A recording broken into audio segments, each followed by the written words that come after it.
ಎಲ್ಲರಿಗೂ ನಮಸ್ಕಾರ ಸ್ನೇಹಿತರೆ. ವಿಜಯ್ ಹಜಾರೆಯಲ್ಲಿ ವಿರಾಟ್ ಕೊಹ್ಲಿ ಹೊಸ ದಾಖಲೆ. ಇನ್ನು ಲಿಸ್ಟ್ ಎ ಕ್ರಿಕೆಟ್ ನಲ್ಲಿ ಸಚಿನ್ ದಾಖಲೆ ಧ್ವಂಸ ಮಾಡಿದ ವಿರಾಟ್. ಹಾಗಾದ್ರೆ ಯಾವುದಾ ದಾಖಲೆ ಅಂತ ನೋಡೋಣ ಬನ್ನಿ. ಅದಕ್ಕಿಂತ ಮುಂಚೆ ನೀವೇನಾದ್ರೂ ಚಾನಲ್ ಗೆ ಸಬ್ಸ್ಕ್ರೈಬ್ ಮಾಡ್ಕೊಳ್ಳೋದು ಹಾಗೆ ನೋಡ್ತೀರಾ, ಸಬ್ಸ್ಕ್ರೈಬ್ ಮಾಡ್ಕೊಂಡು ಬೆಲ್ ಐಕಾನ್ ಅನ್ನ ಆಲ್ ಇಟ್ಕೊಳ್ಳಿ. ಹಾಗೆ ವಿರಾಟ್ ಕೊಹ್ಲಿ ಮತ್ತು ರೋಹಿತ್ ಶರ್ಮಾ ಅವರ ಅಬ್ಬರದ ಬ್ಯಾಟಿಂಗ್ ಹೇಗಿತ್ತಂತ ಕಮೆಂಟ್ ಮಾಡಿ. ಇನ್ನು ಬುಧವಾರ ಭಾರತ ತಂಡದ ಸ್ಟಾರ್ ಬ್ಯಾಟರ್ ಆಗಿರುವಂತ ವಿರಾಟ್ ಕೊಹ್ಲಿ ಹೊಸ ದಾಖಲೆಯನ್ನಾದರೆ ತಲುಪಿದ್ದಾರೆ. ಬೆಂಗಳೂರಿನಲ್ಲಿ ನಡೆದ ವಿಜಯ್ ಹಜಾರೆ ಟ್ರೋಫಿಯಲ್ಲಿ ದೆಹಲಿ ತಂಡದ ಪರ ಆಡುತ್ತಿರುವ ವಿರಾಟ್ ಕೊಹ್ಲಿ ದಾಖಲಾದ್ರೆ ನಿರ್ಮಿಸಿದ್ದಾರೆ.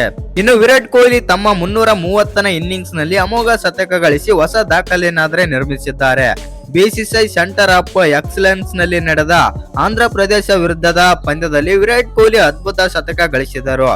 ಆಂಧ್ರ ಮೊದಲು ಬ್ಯಾಟ್ ಮಾಡಿ ದೆಹಲಿಗೆ 299 ರನ್ಗಳ ಗುರಿಯನ್ನಾದ್ರೆ ನೀಡಿತು. ಇನ್ನು ಇದಕ್ಕೆ ಪ್ರತಿಕ್ರಿಯೆಯಾಗಿ ವಿರಾಟ್ ಕೊಹ್ಲಿ ಬ್ಯಾಟ್ ಗರ್ಜನೆ ಮಾಡಿತಂತಾನೆ ಹೇಳ್ಬೋದು.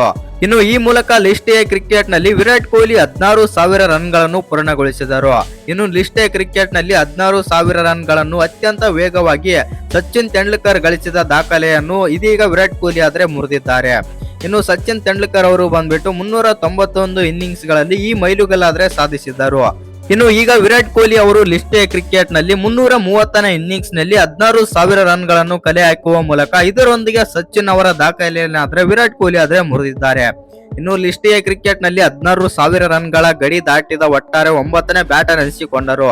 ಇನ್ನು ವಿರಾಟ್ ಕೊಹ್ಲಿ 101 ಎಸೆತಗಳಲ್ಲಿ 14 4 ಮತ್ತು 3 ಸಿಕ್ಸರ್ ಗಳ ಸಹಾಯದಿಂದ 131 ರನ್ ಗಳಿಸಿ ಅದ್ಭುತ ಇನ್ನಿಂಗ್ಸ್ ಆಡಿದರು.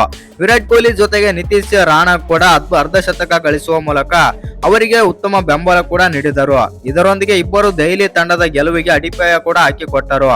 ಇನ್ನು ವಿರಾಟ್ ಕೊಹ್ಲಿ ಮೊದಲು ಪ್ರಿಯಾನ್ ಸಾರಿ ಅವರೊಂದಿಗೆ 113 ರನ್ಗಳ ಜೊತೆ ಆಟ ಆಡಿದರು. ನಂತರ ಅವರು ನಿತೀಶ್ ರಾಣಾ ಅವರೊಂದಿಗೆ 123 ಬಾಲ್ಗಳಲ್ಲಿ 159 ರನ್ಗಳ ಜೊತೆ ಆಟ ಆಡಿ ಸೇರಿಸಿದರು. ಇನ್ನು ಈ ವಿಡಿಯೋ ಇಷ್ಟ ಆಗಿದ್ರೆ ಒಂದು ಲೈಕ್ ಮಾಡಿ, ಶೇರ್ ಮಾಡಿ. ಹಾಗೆ ಇನ್ನು ಯಾರ್ಯಾರು ಚಾನಲ್ಗೆ ಸಬ್ಸ್ಕ್ರೈಬ್ ಮಾಡ್ಕೊಂಡಿಲ್ಲ ಸಬ್ಸ್ಕ್ರೈಬ್ ಮಾಡ್ಕೊಂಡು ಬೆಲ್ ಐಕಾನ್ ಅನ್ನು ಆಲ್ ಇಟ್ಕೊಳ್ಳಿ. ಹಾಗೆ ಮರಿದೆ ವಿಡಿಯೋಗೊಂದು ಲೈಕ್ ಕೊಡೋದನ್ನ ಕೂಡ ಮರಿಬೇಡಿ.